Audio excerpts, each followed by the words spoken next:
اسے میرے بیٹے کو ہاتھ لگانے کی ہمت کیسے ہوئی؟ اس کا خیال ہے میں برداشت کروں گا یہ غنڈہ گردی؟ اب وہ مجھے پولیس اسٹیشن سے نکل کر دکھائے۔ انہیں ٹھنڈا کرنے کی اس کی ہر کوشش ناکام ہو رہی تھی۔ معاملہ کس حد تک بڑھ جائے گا اس کا اندازہ سالار کو نہیں تھا۔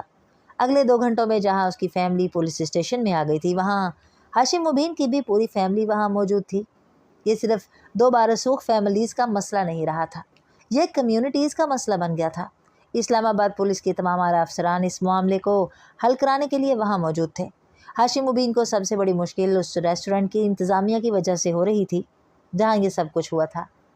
یہ سب کچھ کہیں اور ہوا ہوتا تو وہ بھی جواباً سالار اور اس کی فیملی کے خلاف 10-12 FIR رجسٹر کروا چکے ہوتے، لیکن ہال میں لگے سیکیورٹی کیمروں کی ریکارڈنگ ہاشم مبین کو ایک لمبے عرصے کے لیے جیل میں رکھنے کے لیے کافی تھی۔ ابتدائی غصے اور اشتعال کے دورے کے بعد بالآخر ہاشم مبین نے واقعے کی سنگینی کو محسوس کرنا شروع کر دیا، مگر مسئلہ یہ ہو رہا تھا کہ سکندر فیملی کسی قسم کی لچک دکھانے پر تیار نہیں تھی۔ فجر تک وہاں بیٹھے رہنے کے بعد بھی مسئلے کا کوئی حل نہیں نکلا اور وہ بالآخر گھر واپس آ گئے۔ وہ واپسی پر سارے راستے سکندر کو کیس واپس لینے پر قائل کرنے کی کوشش کرتا رہا اور اس میں ناکام رہا تھا۔ سکندر اب اس معاملے میں اپنے بھائیوں کو شامل کرنے کے بعد سب کچھ اتنے آرام سے ختم کرنے پر آمادہ نہیں تھا۔ وہ شاہنواز کے گھر آنے سے پہلے اپنے گھر سے اپنے اور امامہ کے کچھ کپڑے لے آیا تھا۔ شاہنواز کے گھر گیسٹ روم میں داخل ہوتے ہی امامہ نے اس سے پوچھا تھا، ابو اور بھائی ریلیز ہو گئے؟ اس کا دماغ گھوم گیا تھا۔ تو واحد چیز جس کی اسے پرواہ تھی وہ صرف اتنی تھی کہ اس کے باپ اور بھائی رہا ہو جائیں۔ اس کا زخم کیسا تھا، اس کی طبیعت ٹھیک تھی، اسے ان میں سے جیسے کسی چیز میں دلچسپی ہی نہیں تھی۔ نہیں، اور ہوں گے بھی نہیں۔ وہ بے حد خفگی سے کہتے ہوئے کپڑے تبدیل کرنے کے لیے واش روم میں گیا تھا۔ پین کلرز لینے کے باوجود اس وقت تک جاگتے رہنے کی وجہ سے اس کی حالت واقعی خراب تھی، اور رہی صحیح کسر امامہ کی عدم توجہی نے پوری کر دی تھی۔ وہ پولیس اسٹیشن میں ہے؟ اس کے واش روم سے نکلتے ہی اس نے سرخ سوجی ہوئی آنکھوں کے ساتھ اس سے پوچھا تھا۔ وہ جواب دیے بغیر بیڈ پر کروٹ کے بل لیٹ گیا اور آنکھیں بند کر لیں۔ وہ اٹھ کر اس کے پاس آ کر بیٹھ گئی۔ کیس واپس لے لو سالار، انہیں معاف کر دو۔ اس کے بازو پر ہاتھ رکھے ہوئے اس نے ملتجیانہ انداز میں اس سے کہا۔ سالار نے آنکھیں کھول دیں۔ امامہ، میں اس وقت سونا چاہتا ہوں، تم سے بات نہیں کرنا چاہتا۔ میرے ابو کی کتنی عزت ہے شہر میں، وہ وہاں کیسے ہوں گے اور کیسے برداشت کر رہے ہوں گے یہ سب کچھ؟ وہ رونے لگی تھی۔ عزت صرف تمہارے ابو کی ہے، میرے باپ، میری فیملی کی کوئی عزت نہیں ہے، وہ بے ساختہ کہہ گیا تھا۔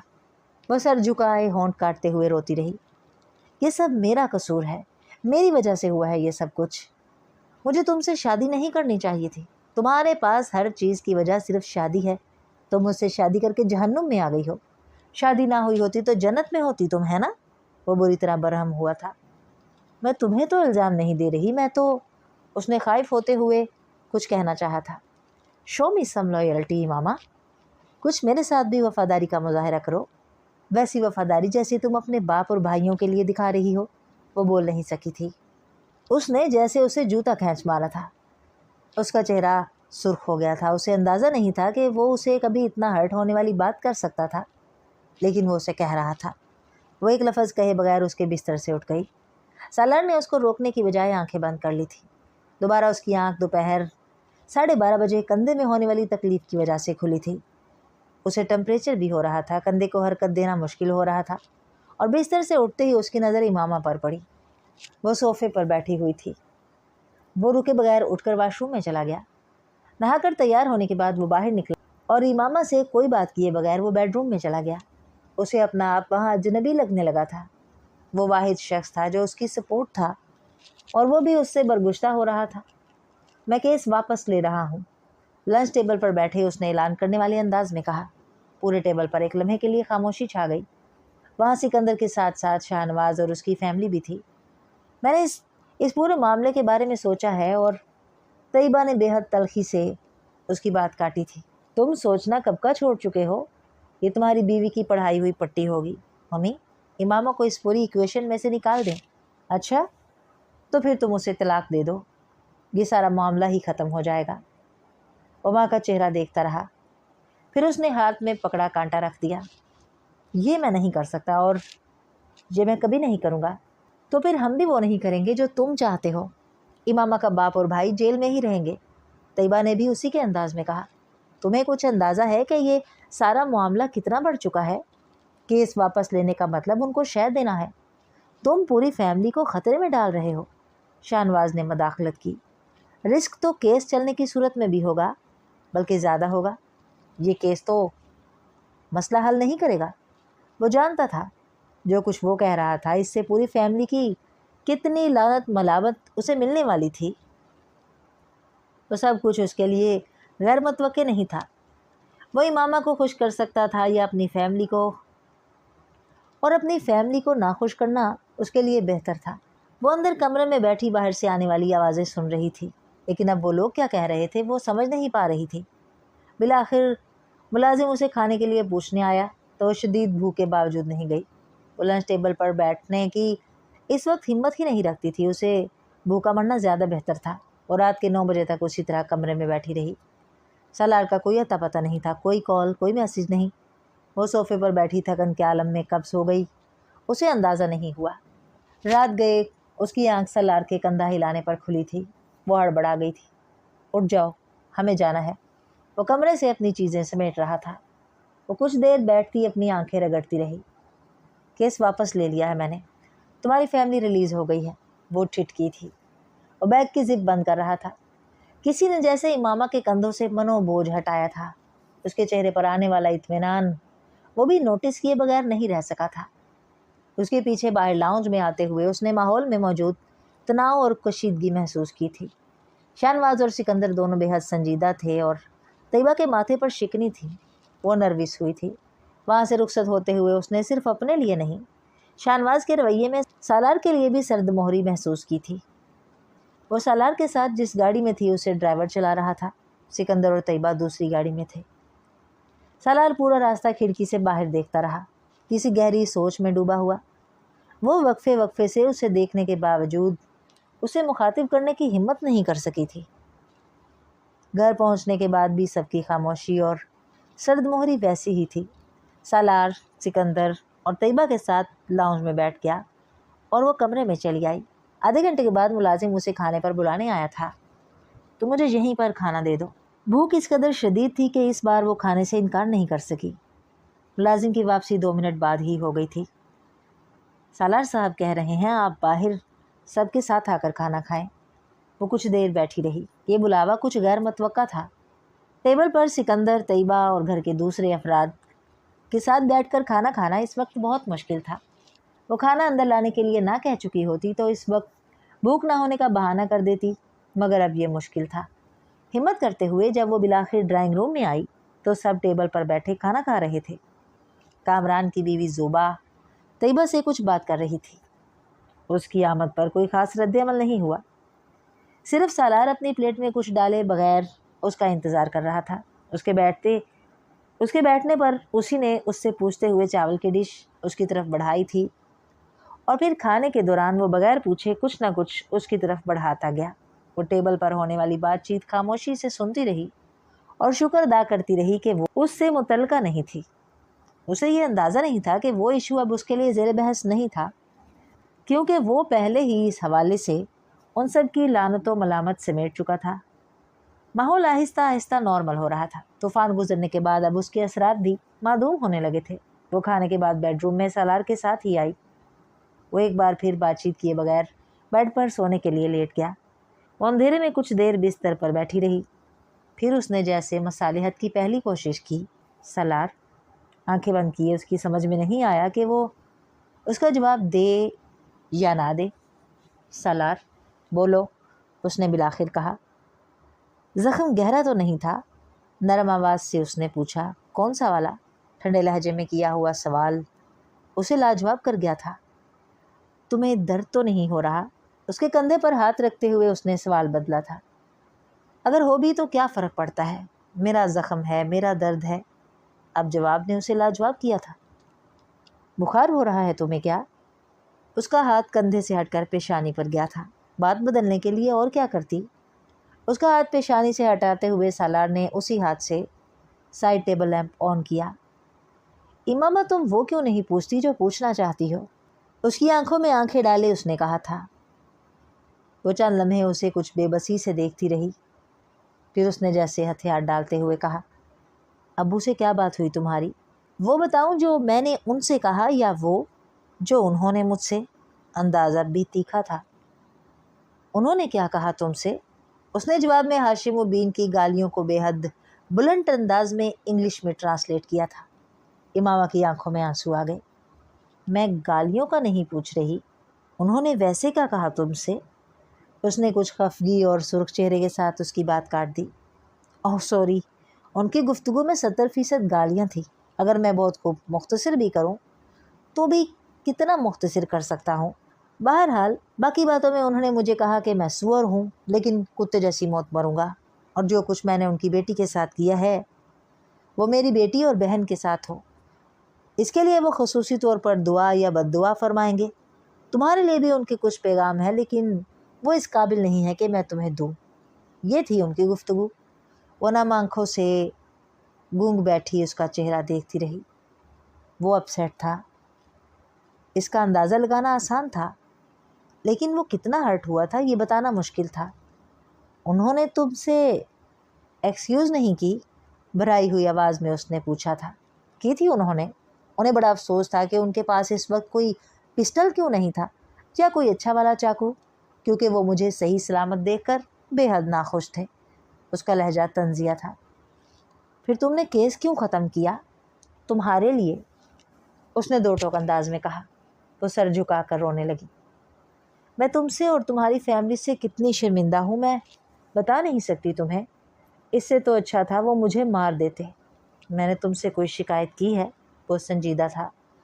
نہیں، لیکن تم مجھ سے ٹھیک سے بات نہیں کر رہے۔ کوئی بھی نہیں کر رہا۔ میں کل رات سے خوار ہو رہا ہوں، پریشان تھا۔ مجھے تو تم رہنے دو، مجھے تم سے اس حوالے سے کوئی شکایت نہیں ہے، لیکن جہاں تک میری فیملی کا تعلق ہے تو تھوڑا بہت تو ریئیکٹ کریں گے وہ، بٹ دیٹس نیچرل۔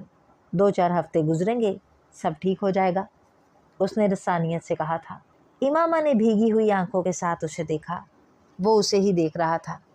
میری کوئی عزت نہیں کرتا، سالار نے اس کی بات کاٹ دی۔ یہ تم کیسے کہہ سکتی ہو؟ کسی نے تم سے کچھ کہا؟